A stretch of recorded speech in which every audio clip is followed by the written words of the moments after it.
Hello दोस्तों, नमस्कार। स्वागत है आपका सक्सेस इन हिंदी अकेडमी।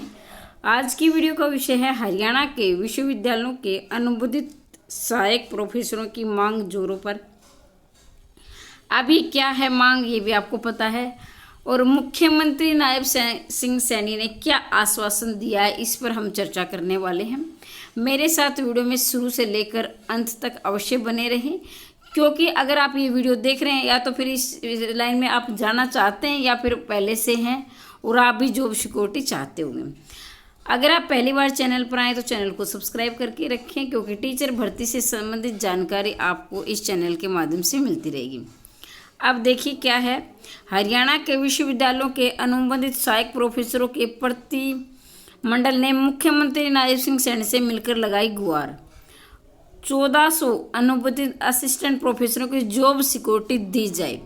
आगामी मानसून सत्र पर विधेयक पारित किया जाए। कहने का मतलब ये है कि इन्होंने रक्षाबंधन के शुभ अवसर पर ये मांग की है कि हमें रक्षाबंधन पर जॉब सिक्योरिटी दे दी जाए। अब ये तो पेपर की कटिंग काफ़ी लंबी हो जाएगी, लेकिन मैं आपको बता देती हूँ शॉर्ट तरीके से। अब ये 1400 अनुबंधित आधार पर जो सहायक प्रोफेसर लगे हुए हैं, जिन्हें गेस्ट असिस्टेंट प्रोफेसर, उन्होंने कहा कि हमें 1400 जो है सभी को परमानेंट किया जाए, जो कि नेट और पीएचडी करके पहले ही पारदर्शिता से लगे हुए हैं। ठीक है, इसके साथ ही उन्होंने ये भी कहा है कि हमें जो वेतनमान मिल रहा है, यहाँ देखिए 57,700 मिल रहा है, जो कि बहुत ही कम है। समय समय पर हमारे वेतनमान में वृद्धि नहीं की गई है। ठीक है, अब मुख्यमंत्री नायब सिंह सैनी ने इनको क्या आश्वासन दिया है, उस पर भी हम चर्चा करेंगे। इन्होंने कहा कि इसके लिए प्रशासनिक, वित्तीय एवं वैधानिक औपचारिकताएं शीघ्र पूरी करवाते विधेयक को अंतिम स्वीकृति प्रदान की जाए। यानी मुख्यमंत्री ने कहा है कि जो भी औपचारिकताएं हैं उनको हम पूरी करके और जल्दी इन्हें अंतिम रूप दे देंगे, यानी परमानेंट कर देंगे। और जो इनके जो अध्यक्ष हैं, जो असिस्टेंट प्रोफेसरों के हैं, इन्होंने कहा है कि विजय मलिक ने ये सारी जो इनके प्रदेश डॉक्टर विजय मलिक हैं और डॉक्टर सुमन अंजुबाला, अमित मलिक, ये जॉब सिक्योरिटी का ज्ञापन देते हुए आप इनकी फ़ोटो भी देख सकते हो। इन्होंने ज्ञापन सौंपा है मुख्यमंत्री जी को। विधेयक पर काफ़ी काम पूरा हो चुका है। ये काम किसने कहा है? डॉक्टर विजय मलिक कह रहे हैं कि विधेयक पर काफ़ी काम पूरा हो गया है। मानव संसाधन विभाग के विचाराधीन है प्रस्ताव। भाई जल्दी से, भाई इन्होंने के मानव संसाधन के अधीन ये काम पड़ा हुआ है, बाकी काम पूरा हो गया है और हमें जल्दी जॉब सिक्योरिटी दी जाए। और उन्होंने ये भी कहा है कि हम है ना नेट और पीएचडी करके बिल्कुल पारदर्शिता के आधार पर लगे हुए हैं और लगभग हमें 5 से 15 वर्ष हो गए हैं सेवाएं देते हुए, और अब तक हमें जॉब सिक्योरिटी नहीं दी गई। और ये खतरा हमारे प्रतिदिन हमारे ऊपर मंडराता रहता है, क्योंकि जब भी जैसे पीछे भी परमानेंट भर्ती आई थी तो इनको डर था कहीं भी ये लग जाएंगे तो हम बाहर हो जाएंगे। अब भी इनको लग रहा है कि अगले साल है वैकेंसी आने वाली है 2027 के अंदर, क्योंकि चुनाव से पहले तो वैकेंसी आएंगी जो थोड़ी ज़्यादा हो सकती हैं।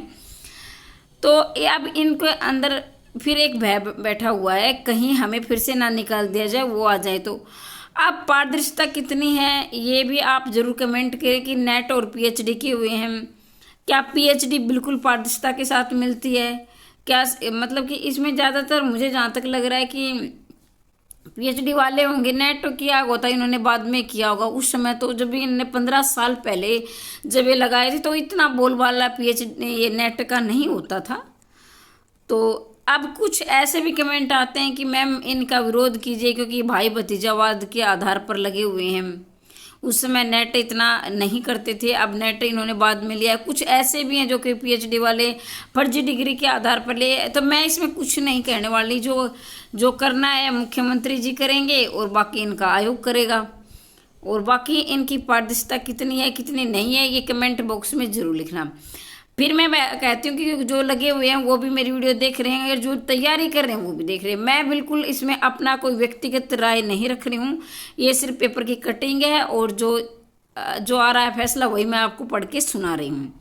ठीक है, क्योंकि मेरे पास ये मेरे पे आरोप लगता है, क्योंकि मुझे पक्ष और विपक्ष का दोनों ध्यान रखा कि आप मैम ये कह रही थी वो कह रही थी। देखो मैं कोई इतनी बड़ी नहीं पद पर विराजमान नहीं हूँ कि मैं आपको जॉब सिक्योरिटी नहीं दूंगी या फिर जो तैयारी कर रहे हैं भाई उनको मैं दे दूंगी। ठीक है, लेकिन कमेंट करने से पहले मुझे व्यक्तिगत रूप में टारगेट ना किया जाए। हाँ, कितना सही है कितना, ये आप जरूर लिखेंगे।